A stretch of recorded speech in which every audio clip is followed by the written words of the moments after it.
পাঁপড় আমাদের সকলেরই প্রিয় একটি খাবার। বাঙালির প্রিয় ডাল ভাতের সাথে যদি একটু থাকে পাঁপড় ভাজা, তাহলে একেবারে জমে যায়। পাঁপড়ের একটি নামকরা ব্র্যান্ড লিজ্জত পাঁপড়। জানেন এই লিজ্জত পাঁপড়ের ইতিহাস? এক নারী শক্তির গল্প, 8 নারীর স্বপ্ন পূরণের গল্প। স্বপ্ন ছোট হোক কিংবা বড়, সেই স্বপ্নকে সফল করতে হলে দরকার হয় অনেকটা উদ্যম আর মনের ইচ্ছে। আর ইচ্ছে থাকলে লড়াই করতে হয়। সেই লড়াই লড়তে গেলে সাহস লাগে। সালটা 1959। আজ থেকে প্রায় 65 বছর আগেকার কথা। 7 জন মহিলা ঠিক করলেন ব্যবসা করবেন। কিসের ব্যবসা? না, পাঁপড়ের। তারপরেই যাত্রা শুরু হলো লিজ্জত পাঁপড়ের। মুখ্য ভূমিকায় রয়েছেন জসন্তীবেন পোপাট এবং তার 7 বন্ধু দিওয়ালিবেন লুক্কা, বানুবেন তান্না, চুতাদবেন গাওয়াদে, জয়াবেন বিথলানি, উজামবেন কুন্ডালিয়া, পার্বতীবেন থোদানি এবং লাগুবেন গোকানি। সকলেই গৃহকর্মে নিপুণা একজন গৃহবধূ। ব্যবসা সম্পর্কে তাদের কোনো ধারণাই ছিল না।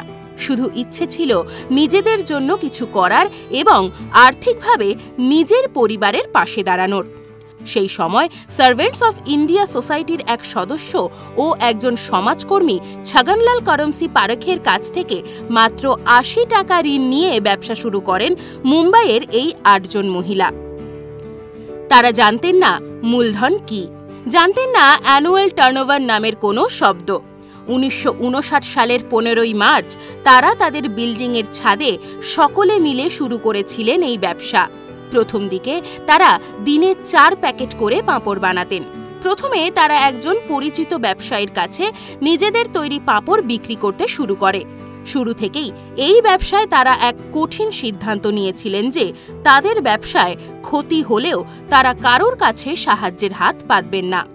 তবে প্রথম বছরের বর্ষায় তাদের প্রায় 4 মাস বন্ধ রাখতে হয়েছিল পাঁপড় তৈরির কাজ, কারণ বৃষ্টির জন্য পাঁপড় শুকনো করা যাচ্ছিল না।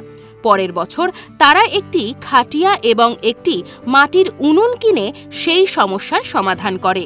পরবর্তীতে ছগনলাল পারেখ এই 8 জন মহিলার ব্যবসায়িক বন্ধু হন। শুরুর দিকে তারা পাঁপড় বিক্রির জন্য 2 ধরনের পাঁপড় তৈরি করত। ছগনলাল তাদের উন্নত মানের পাঁপড় বানানোর পরামর্শ দেন। কাছাকাছি অঞ্চলের মহিলারাও তাদের সাথে যোগ দিতে শুরু করলে 8 জন থেকে বেড়ে সংখ্যাটা গিয়ে দাঁড়ায় 25-এ। পাঁপড়ের গুণগত মান ভালো হওয়ার সাথে সাথে 18 বছরের বেশি মহিলাদের কাজে নেওয়া হয়। এরপরে হাজার হাজার মহিলা যুক্ত হতে শুরু করেন। তাদের ব্যবসা বাড়ার সাথে সাথে জসন্তীবেন সহ 8 মহিলার আগ্রহ বাড়তে থাকে। লিজ্জত পাঁপড়ের এই প্রতিষ্ঠানের নাম দিকে দিকে ছড়িয়ে পড়লে জসন্তীবেনরা এই ব্যবসার একটা নামকরণ করলেন, শ্রী মহিলা গৃহ উদ্যোগ লিজ্জত পাঁপড়।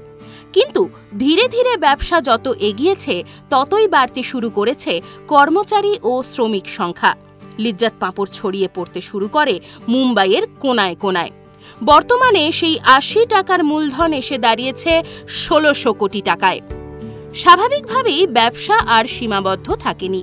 ধর্ম, বর্ণ, জাতি, নারী, পুরুষ নির্বিশেষে এই ব্যবসায় অংশীদার হয়েছেন অনেকেই। এই ব্যবসাও এগিয়েছে অনেকখানি। এক জায়গা থেকে আরেক জায়গা গোটা দেশে ছড়িয়ে পড়েছে লিজ্জত পাঁপড়ের নাম। এখন প্রায় 45,000-এরও বেশি মহিলা এখানে কাজ করেন। লিজ্জত মানে সুস্বাদু। লিজ্জত পাঁপড়ের বিক্রির দিকে নজর রাখলে বোঝাই যায় সার্থক এই নামকরণ। এই পাঁপড়ের ব্যবসায় শুরু থেকেই বেশ কিছু নীতি মেনে চলার চেষ্টা করা হয়েছিল। এখানে কর্মরত মহিলারা কেউ মালিক নয়, আবার কেউ কর্মী নয়, সবাই সবার বন্ধু। এই ব্যবসায় কর্মরত মহিলাদের যাতে কাজ হারাতে না হয় তাই এখানে কোনো স্বয়ংক্রিয় মেশিনের ব্যবহার করা যায়নি। প্রত্যেক মহিলা নিজে হাতে কাজ করেন। 1968 সাল পর্যন্ত লিজ্জত পাঁপড় কেবল মহারাষ্ট্রের মধ্যেই সীমাবদ্ধ ছিল। এরপর ধীরে ধীরে রাজ্যের বাইরে পা বাড়ায় লিজ্জত পাঁপড়। ব্যবসা বাড়ালেও কাজের গুণগত মানের সঙ্গে কখনোই আপোষ করেননি লিজ্জত পাঁপড়। সঠিক পরিমাণে এবং আসল কাঁচামাল ব্যবহার করে উন্নত মানের সামগ্রী তৈরিতে নিষ্ঠাবান থেকেছেন তারা।